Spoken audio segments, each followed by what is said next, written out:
අයිබෝන් අපි හිතනවා අද දවසෙත් බොහෝ දෙනා බලන් හිටිය විශේෂ හෙළිදරව් කිරීමක් තමයි අපි අද සිද්ධ කරන්න හදන්නේ. ලංකාවේ පාතාලයේ බොහෝ අවස්ථාවල විවිධ රහසිගත කතා අපිට පේන්නේ නැති කතා ගොඩක් තියෙනවා. ඉතින් එවැනි අනාවරණයක් තමයි අද කරන්න හදන්නේ.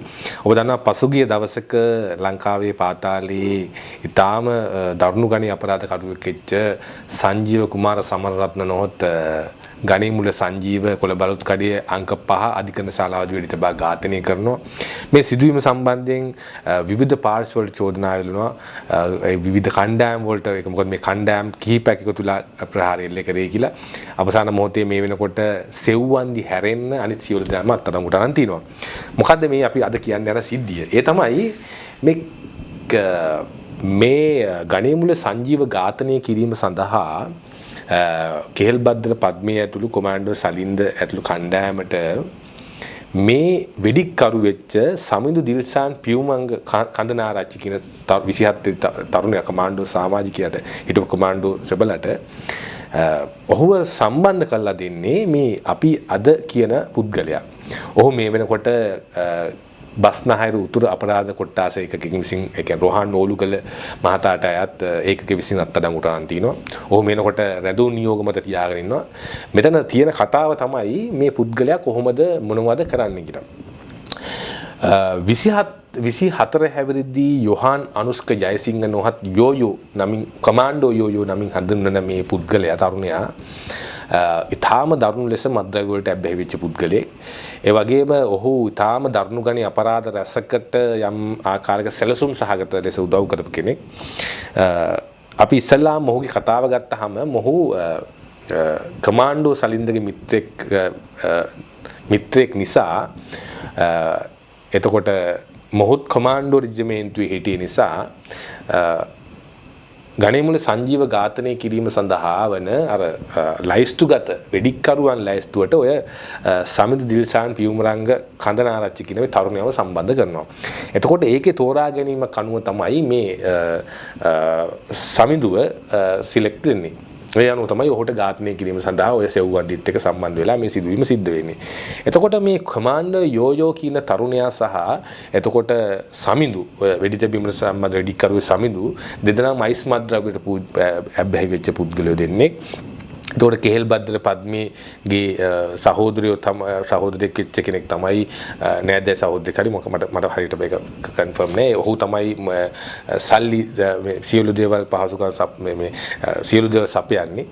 එතකොට දැන් මෙතන තියෙන කතාව තමයි මේ යෝයෝගේ කතාවේ දැන් යෝයෝ ඇත්තටම යෝයෝ සංජීව ඝාතනය සඳහා යම් ආකාරයක වෙඩික්කරු සොයා දීම පමණයි සිද්ධ කරන්නේ. හැබැයි යෝයෝ ඊළඟට කරන්න හිටිය සිදුවීම තමයි තාම බරපතල සහ දරුණු ගණයේ ක්‍රියාව. ඒ තමයි යෝයෝ නේපාලයට ගිහිල්ලා යම්කිසි ඝාතනයක් කරන්න සැලසුම් සහගත ලෙස ක්‍රියාත්මක වෙමින් ඉන්නවා. ඒකට පොලිසිය මේකට ඒක අනාවරණය කරගෙන ඉන්නවා. ඒ කියන්නේ කමාන්ඩෝ සලින්ද කියන පාතාල නායකයාගේ කියුම් මත ඔහුගේ නංගිටත් අම්මටත් කරන ලද තර්ජනයක් හින්දා නේපාලේ ඉන්න පුද්ගලයෙක්ව ඝාතනය කරන්ද මේ යෝයෝ යොදා ගන්නවා. ඒ කියන්නේ යොදා ගන්න වැඩේට. ඒ කියන්නේ ඔහුට සියලු ගුවන් ටිකට් පත් දීලා යන්න ඉන්න තැන් වල ඔක්කොම බුක් කළා මේනකොට තියෙන්නේ. එතකොට ඊට කලින් තමයි කටුනායකදී මේ පිටත් වෙන්න කලින් තමයි ඊටාම දක්ෂ පොලිස් නිලධාරියෙක් වෙච්ච රෝහන් ඕලුගල සහ ඒ වගේම නිව්ටන් ද සිල්වා මේ ලින්ටන් ද සිල්වා කියන පොලිස් නිලධාරීන් මේ එකතුවෙන් මේ පුද්ගලයා අත්අඩංගුවට ගන්නේ. අතන ඔය ලින්ටන් ද සිල්වා කියන අපේ පොලිස් නිලධාරියා ඊටාම පාතාලයේ දැඩි ලෙස එරෙහිව වැඩ කරපු පුද්ගලෙක්. එතකොට රෝහන් ඕලුගල කියන්නේ අපරාධ විමර්ශන ඊටාම දක්ෂ නිලධාරියෙක් සහ අවංක නිලධාරියෙක්. ඔහුට යම් ආකාරයක අපි හිතනවා ගම්පහ පාතාලයේ නතර කර ගැනීමේ හැකියාව සහ ඒ අවශ්‍ය සැලසුම් මේවට ක්‍රියාත්මක වෙමින් ඉන්නවා. ඔහු තාම දැඩි විදිහට මම දන්න හැටියට පෞද්ගලික මම ඔහු දන්නවා මේනකොට ඔහු නොනින්දා වැඩ කරන තැනකටපත් වෙලා ඉන්නවා.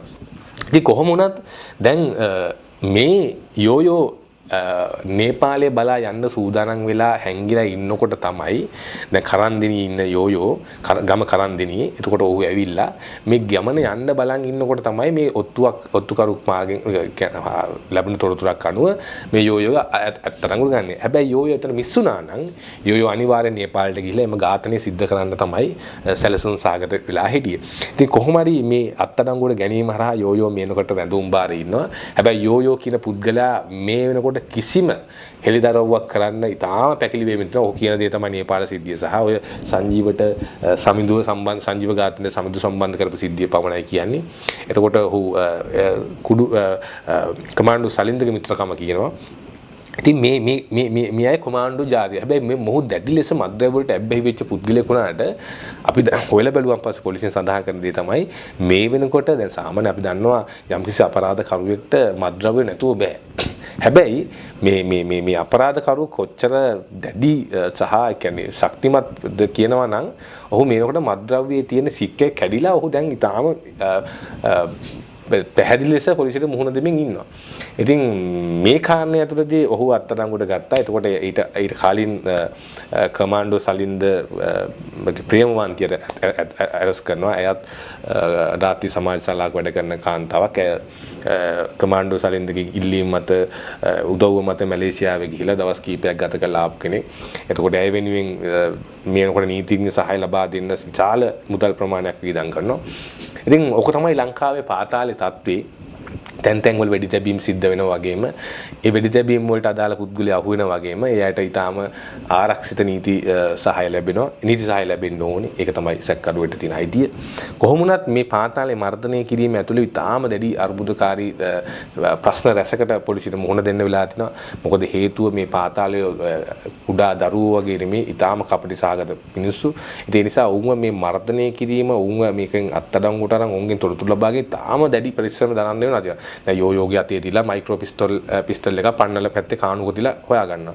ඉතින් දැන් මේ ඕක වෙන විදිහට කිව්වොත් ආයුධ පෙන්වන්න ගියා වෙඩි තිබ්බා වගේ කතාවක් ඇදෙනවා. මොකක් හරි ෆ්‍රිජ්ජයක් උනානේ. ඒ නිසා කොහොම හරි මේ නිලධාරීන් අවංක වෙලා ඒ අදාළ ගිනියවත් තරම් එළ තිනවා. ඉතින් කොහොම වුණත් මේ වෙනකොට දැන් යෝයෝගේ ඊළඟ ටාකට් එක කමාන්ඩෝ සලින්දට අනුව නේපාලට කියලා ප්‍රහාරයක් එල්ල කරන්න වගේම තමයි පද්මව කේන්ද්‍ර කරගෙන එතකොට විශේෂයෙන් කියන්නේ කමාන්ඩෝ සලින්දට මේ සම්පූර්ණ සල්ලි ලක්ෂ 2.5ක් දීලා තිනවා තම්මිට අවිස්ක. ඒ තම්මිට අවිස්ක ඒ සල්ලි ලබා දෙන්නේ මේ ගමන ගිහිල්ලා කාලා බීලා ඉඳලා එන්න. එතකොට තම්මිට අවිස්ක කියන තරුණයා මේ වෙනකොට පාතාලේ මේ නිකන් අර රහසිගත පුද්ගලෙක්. ඔහු හැමතිස්සෙම කියන්නේ මම මේවට සම්බන්ධ නැහැ. මම මේවට ගෑවිලා නැහැ. එහෙම කතාවක ඉන්නේ. එතකොට තම්මිට කිහිප දෙනෙක් ඉන්නවා. දැන් මේනකොට ගම්පහ තම්මිට වගේ ප්‍රදේශවල පද්මෙට උදව් කරන පිරිසකුත් පද්මෙට එරෙහිව සංජීවගේ පාර්ශවයෙන්ුත් පිරිසක් මේනකොට මේ ක්‍රියාත්මකයි. නිසා බලමු ඉදිරි කිහිපෙදී මොකද්ද මේ රටේ වෙන්නේ කියලා. මේ ගම්පහ පාතාලේ මොන තැනකටපත් වේද කියන එක අපි සියලු දේ අනාවරණය කරන අද අපි ඉදිරිපත් කරේ මේ ඔබට යෝයෝ සම්බන්ධයෙන්. යෝයෝ කවුද? යෝයෝ මොකද්ද කරන්නේ? අපි යෝයෝ තව ඉදිරියේදී විවිධ කතා ටිකක් හෙළිදරව් කරන්න නියමිතයි. අපි ඒ කතාත් එක්ක නැවත හමු. එතකන් ඔබට සුබ රාත්‍රියක්. ආයුබෝවන්.